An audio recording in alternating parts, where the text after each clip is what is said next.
Good evening, gospel revolutionaries around this entire world. Thank you so much for being here with me in our beautiful office, research room, dining room, and guest room.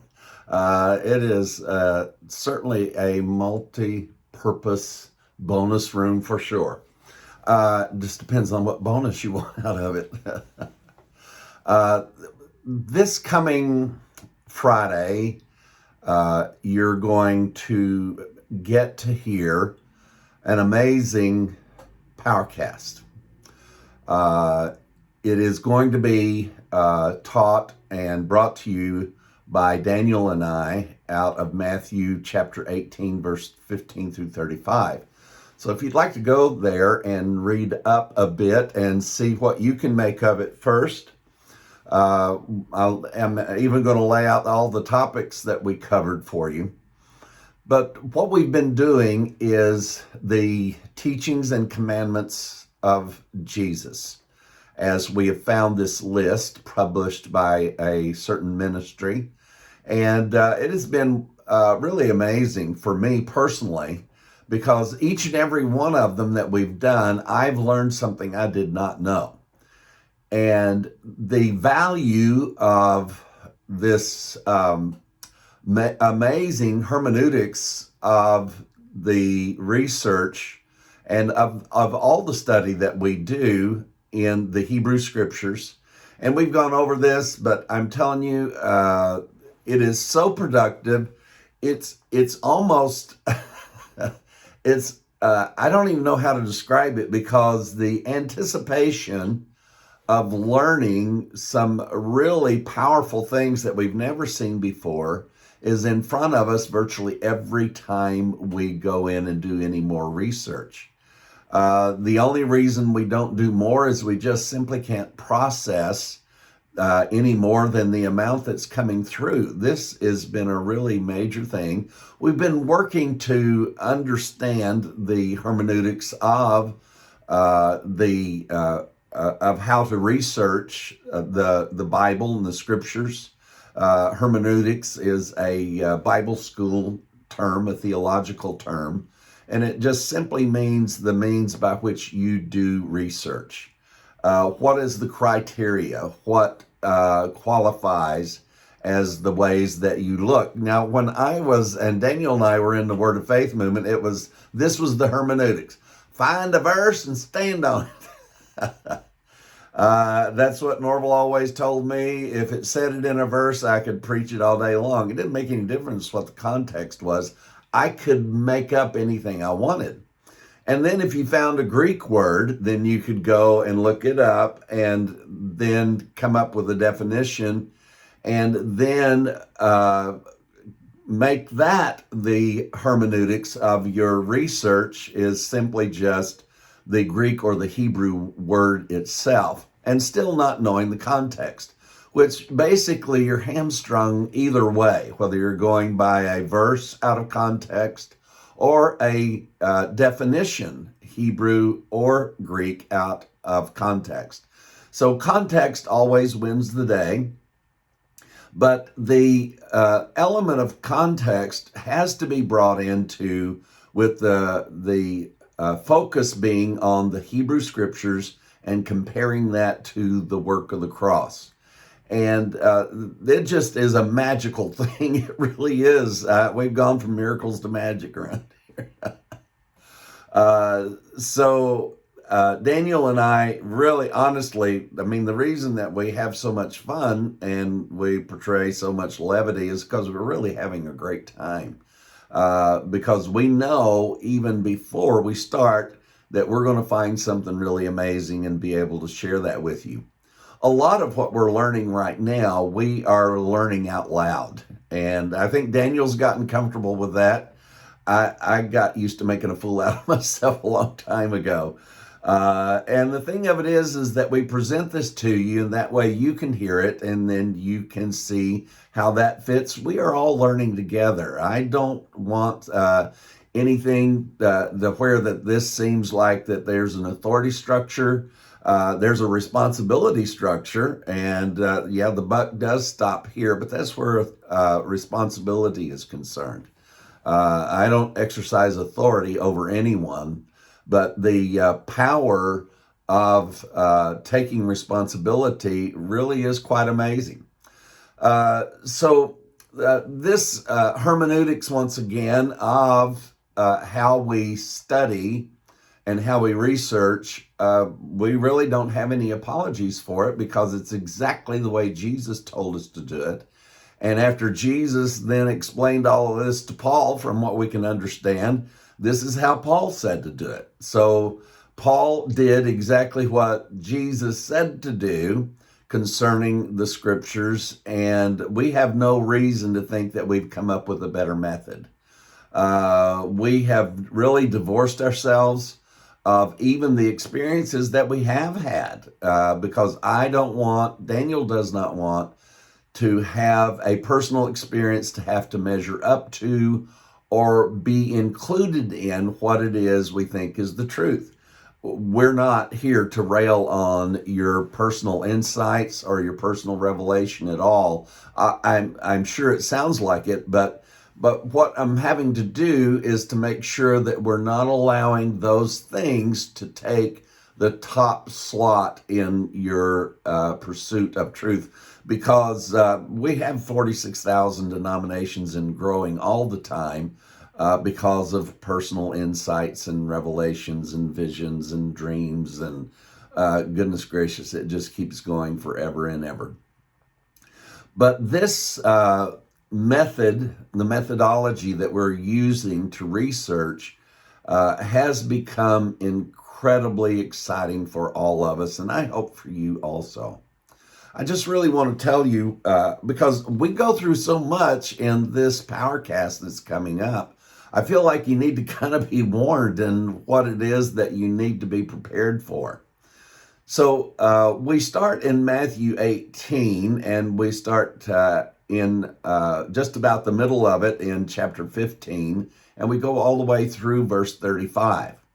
So the first thing that we'll be tackling when we get into the teaching, we limited our fun banter just a bit, and but there's still a lot of stuff in there. So you fast forwarders, you're missing some stuff along the way. In fact, we're going to say something really important just to make sure you have to listen to this.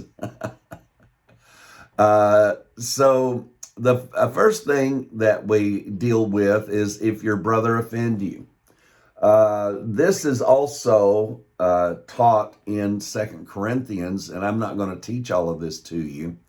I'm just going to let you know that this teaching that has dominated the church world for centuries is completely out of context, and it is based in the Hebrew scriptures. And this is not what you would call a New Testament doctrine whatsoever, even though it is expounded on in 2 Corinthians, which we were able to determine to be pseudographical writings. But you see, when Jesus did away with all authority, I was just, before I went on, I was doing some research on just the word authority, and I think it shows up about 33 times in some form. And I didn't do all of them. It's just the word authority, not authorities and other things. But it's very consistent about the presentation of the presence of authorities. And remember the man that came to Jesus and said, I have a servant that's sick, and all you have to do, or a daughter, and all you have to do is speak the word, because I'm a man of authority and I know authority, and I know you have the authority. And Jesus said, well, that's what you call great faith right there. And from that moment, his servant, or whoever it was he was there for, pardon me for not remembering, but it says from that moment that they were healed. But this issue of if your brother offend you, it's just going to be so freeing to find out what this actually means. Yeah, I start getting just a little bit on edge of excited about all of this stuff and fervent about it, because you just don't. There's no way we can conceive of how many people's lives have been destroyed by little congregations and groups and big congregations and groups trying to exercise this as their God-given responsibility and their authority to do so. But remember, Jesus put down all authority. He absolutely erased all positions of authority. And if this world is ever going to have any such thing as civility, it's going to have to come to grips with the issue of authority, because there will never be civility where there is an authority structure. You say, well, Mike, how will things run? It's called service. You know, we give it, as I've said many times, that tepid and tacit acknowledgement that it is there. You know, well, thank you for your service, and I was president this long, and I served the country, and I served as senator, I served as this, but we've lost. So there's something about all of this that we know it's supposed to be a service, and in service, and as Jesus carried out his entire ministry as a servant, even though he had the power of the Godhead on his side, he chose to carry that out in serving. And so if it worked for Jesus, you know, I think that this issue of authority, I know it's a big one, but all of these are big ones. We're looking for peace on earth, for God's sake. So we're going to have to tackle some really tough issues and examine them. And I think that the pursuit of this and our goal is noble. The second one is binding and loosing. No, that doesn't mean what you think it does. You are going to be delighted for the first time in your life to realize and read in context what binding and loosing is all about. Or maybe I should say was all about. It's not about the devil. I don't want to give away too much. The third thing we go into is if two or more shall agree as touching anything, it's going to be done. So we go into that and read that in its context, because this has also presented a great deal of heart attack. It's almost like a heart attack. Heartache because of people's reliance on this, because it just simply says two or more, all they got to do is agree. And we go into that and see what it's actually talking about, and see if it's actually possible. Number 4 that we go into is Jesus saying, if two or more are gathered together in my name, there am I in the midst of them. I think some of you GRs already know kind of what's wrong with that, because if we're practicing that now to get Jesus in our presence, something has been overlooked about the truth of the gospel, because we know he already abides in all. Number 5 is the forgiveness. And then, Jesus instructed his disciples, that they had to forgive and their offenses against them. And so Peter comes up with the bright question, hoping to mitigate this somehow. And he said, so how many times should we forget? 7 times? And Jesus said, nope, 70 times 7. So we do the math and all of this. So you're going to enjoy this and then realize what this is actually talking about in its conclusion. Our 6th topic in this, we are already segregating the teachings out of our podcasts that Daniel and I are doing. So those are already being segregated so that they can go into transcribing. So we've already started the process on that. And then number 6 that we go into is in forgiving a debt.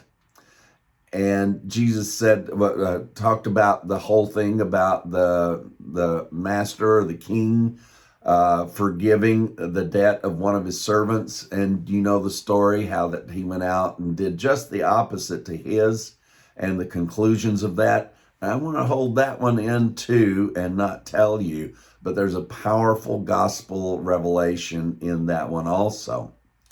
And then the final one, we actually go through 7 major topics that have just screwed everybody up. I don't know how else to say it. I could try to say it to you eloquently, but we got screwed up by all of this. Everybody trying to do these things when they're actually there as a powerful understanding and revelation for us. But the last one was, if you don't forgive, God's not going to forgive you. This is not the only place where Jesus intimated this. And intimated, he point blank said that's the way it's going to be. So this Powercast that's coming out on Friday, I really felt like that it is so loaded, I needed to warn you. Brace yourself. Get someplace to where you can pay attention, because when we go through these 7 topics on this Powercast, it is going to be so amazing in the fact that it is going to compound the understanding that you have of the freedom that you have and we all have in Christ Jesus. We love you guys. Stay tuned. Friday, don't miss it. Wait for it. Look for it.